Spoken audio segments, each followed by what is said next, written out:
Our hotel is reserved for celebrities. If you are poor, please do not come. Please leave, the manager stated flatly. Because of their appearance, guests at a 5-star hotel are treated with suspicion. I was reminded of this the next day. But the manager is still in the dark. He still doesn't realize how powerful my in-laws are and how unhappy he'd be in the future. My name is Maria, and I'm a 32-year-old housewife. I do not yet have any children. Steven, my husband, and I met while I was working part-time at a supermarket. I knew he had to be a nice young man from the start of our relationship because he has a calm and elegant personality. However, I was taken aback when I visited his parents' house to talk to them about the wedding. Their house is so large that it looks like a school playground, and a heavy gate has been installed. It's so big that the block wall extends all the way around the house, making it impossible to see it. A more surprising scene unfolds once inside the gate. A magnificent country estate, resembling a luxury villa, stood at the end of the long stone pavement. A garden appears to have been attended by a gardener next to the house. I could even see what appeared to be a swimming pool and tennis courts beyond that. I couldn't believe what I was seeing and wondered why I had come. Steven was a remarkable young man, but how could such a young man work part-time at a convenience store while attending college? I had no idea. Steven claims that his family members are all presidents of top companies. His father, mother, sister, and Steven. While there have been reports of celebrities sharing their family businesses with family, this is not the case with Steven's family. They are all accomplished entrepreneurs who grew their own business. Steven followed their footsteps, receiving the bare minimum in tuition fees and supplementing with part-time work. Because of this, I was able to meet Steven. He started his own business with the money he earned from his part-time job and is currently trying to expand it. My family consists of a commoner father who works for a company, a housewife mother, and a brother who also works for a company. I felt like backing out, wondering if I could actually be his wife. Steven, on the other hand, was not worried. Your openness and cheerfulness attracted me. You're the only person I want to spend the rest of my life with. I decided to trust and follow him. What about my family-in-law? My heart was almost broken with worry, wondering if they would be let down by a commoner like me. The member of my in-laws' family who greeted me were extremely friendly and warm. They welcomed me with open arms, saying that Steven had brought a woman home for the first time. Particularly, my father-in-law appeared to like me. Maria, you have very beautiful, clear eyes. Your behavior indicates that you were carefully raised by your parents. Steven's vision is correct. My mother-in-law and sister-in-law were both extremely gentle and kind, and by the time we left, we had completely opened up and became good friends. My parents also liked the gentle and calm Steven and agreed to let me marry him right away. We were married after the conversation went smoothly. Steven had just started his business, and he wanted me to quit my job and become a full-time housewife to support him. We bought an apartment near my in-laws' house and are enjoying our newlywed life, having dinner parties and barbecues at my in-laws' house on occasion. My in-laws are extremely busy, so we have a live-in nanny. She's in her 60s, but they treat the nanny as if she were family, and I am impressed by my in-laws' kindness. I was having a good time knowing that I should be myself without being intimidated by my celebrity in-laws. 3 months since our marriage, we decided to throw a party for my father-in-law's 60th birthday. Steven and I were going to arrange the hotel because my in-laws had taken such good care of us at the wedding. However, because my husband is working, I will be doing the actual work. I discussed it with Steven. Your dad likes you a lot, so you can do whatever you want. I don't think he has a preference, so I'm confident he'll be content anywhere and with anything. The most difficult part is saying that I should be able to do whatever I want. When I spoke with my friend, she advised me to look for a high-class hotel if the president of a prestigious company is staying there. I found a 5-star hotel near my parents' house. Of course, because I have no ties with fancy hotels, I have never visited. Well, I assumed it had to be a good hotel, but I figured I'd have to see it for myself. First, I decided to check out the hotel. I was nervous about going alone, so I invited my best friend from high school to accompany me. I was impressed by the restaurant's extremely polite and courteous service when I called to make a reservation for lunch. This is a 5-star establishment. I thought I was dressed rather formally and nicely for a first-class hotel. I wore a white blouse with a black tight skirt and black pumps. My friend wore a nice flower print dress and pin-heeled boots as well. I felt happy and excited, as if I were about to embark on a trip. I had no idea I'd have such an unbelievable time there. I drove there in my car, which I've had since I was single, and was directed to the hotel parking lot at the roundabout in front of the entrance. The person who gave me directions was very pleasant and polite. At the time, I noticed a man in the lobby staring at me with a stern look. He wore a fine suit and stood tall and straight, his hair neatly parted into a parted style. He appeared to be a hotel employee, but we didn't recognize him. I was perplexed as to why he was staring at us so intently. There is a line of luxury black cars in the underground parking lot, and my car looked out of place. Some people were coming in chauffeur-driven cars and having their doors open for them, as I had noticed earlier at the roundabout, which made me feel a little self-conscious. I considered hailing a cab, but that would have been a waste of time because I wasn't far from home. The person who had just stared at my friend and I approached us as we entered the hotel. "You don't seem to fit in with this hotel. Can I assist you?" He said it politely, but I felt he was being very rude with his words. "I had made a reservation here for lunch. What do you mean by unsuitable for the hotel?" I inquired. The taller man continued to speak while looking down at me from above. "You came in a very ordinary car, but no one drives that kind of car in this hotel," the tall man continued. "Your clothing is also very..." He laughed when he said that. My face began to turn red. What a snobbish attitude. My best friend was unable to look at him, so she looked down. Normally, someone might become embarrassed and leave. I have a strong temperament, despite the fact that I appear to be a quiet person, and I wanted to know who was saying these hurtful things about me. I was curious as to who this rude person was. "Are you employed by this hotel?" I said, glaring at him. "I am the manager of this 5-star hotel." I thought to myself, I know he's the manager, but mentioning the 5 stars is just ridiculous. I had a thought, but did not express it aloud. His response irritated me greatly.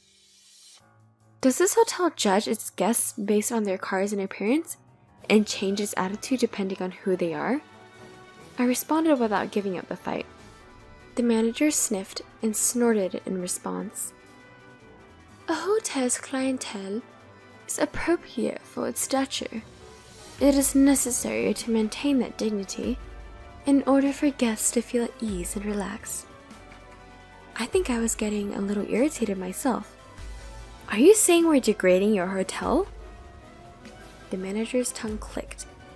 I felt bad for my friend who I invited, and I considered canceling the reservation and returning home. Then, an elderly hotel employee approached me and asked, "Ma'am, may I assist you?" When I told him I had a lunch reservation, he bowed to the manager and said, "I'll take you to the restaurant." He accompanied me to the restaurant.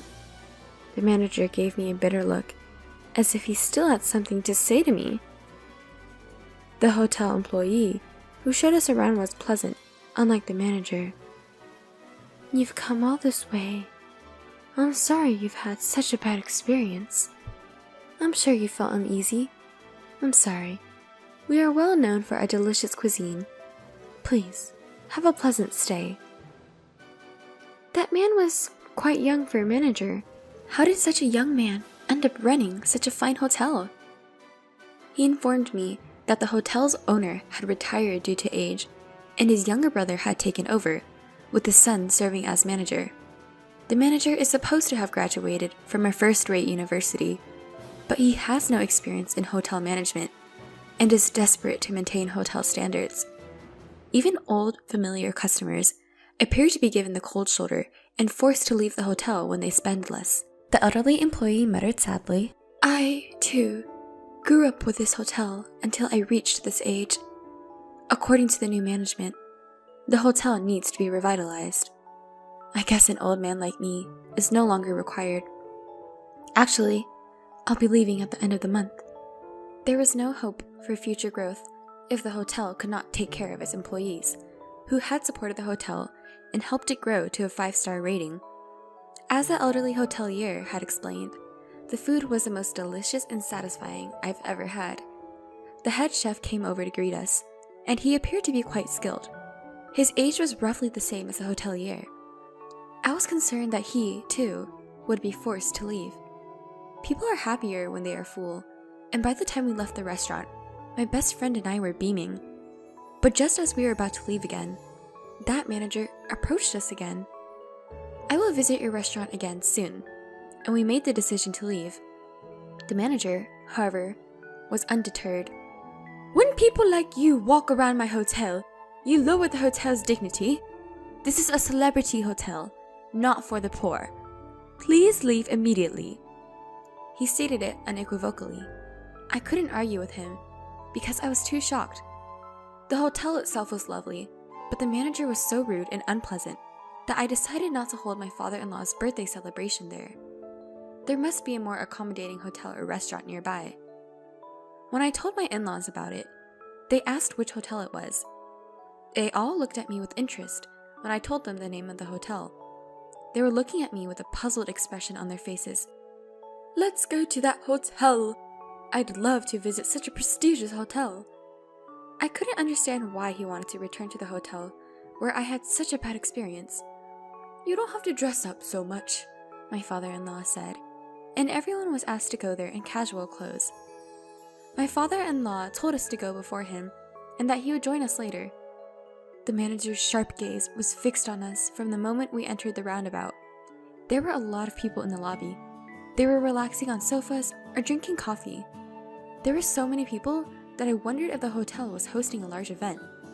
The manager rushed in as we sat on a sofa beneath a large chandelier, waiting for my father-in-law. He screams and glares at me. "You've returned here without having learned your lesson. You don't learn, do you? You arrived at my hotel in a minivan. You are a bother." He was still being snobbish. "We came to celebrate my father-in-law's birthday today. I reserved a table for us. You didn't say anything about a card type, did you? What's the problem?" "Not to be outdone," I replied.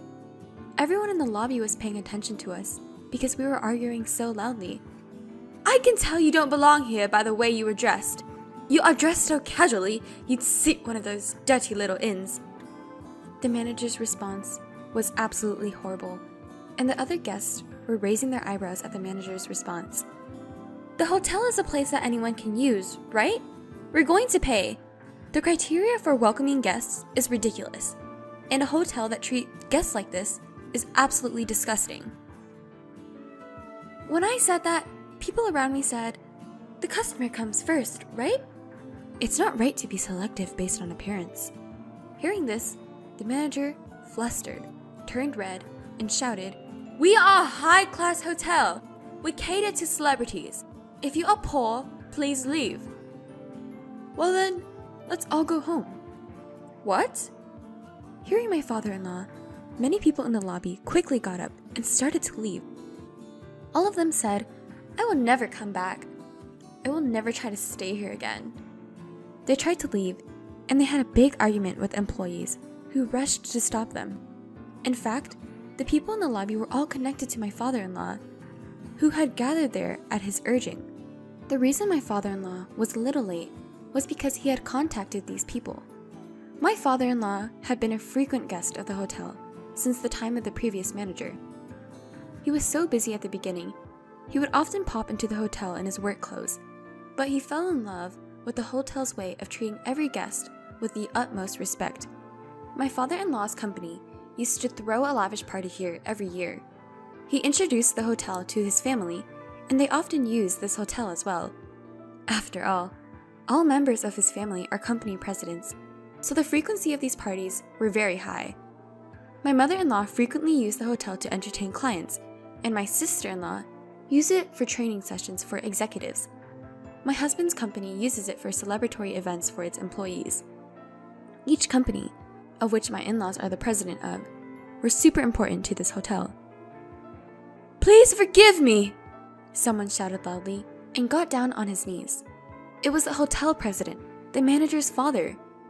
The elderly hotelier from the other day had remembered my father-in-law's face and called the hotel president in a hurry. He apologized for the rudeness of his idiot son and made the manager get down on his knees as well. "I am truly sorry, sir, but if you were the president, I would treat you differently if you had told me. It is bad of you to use poor people to make reservations."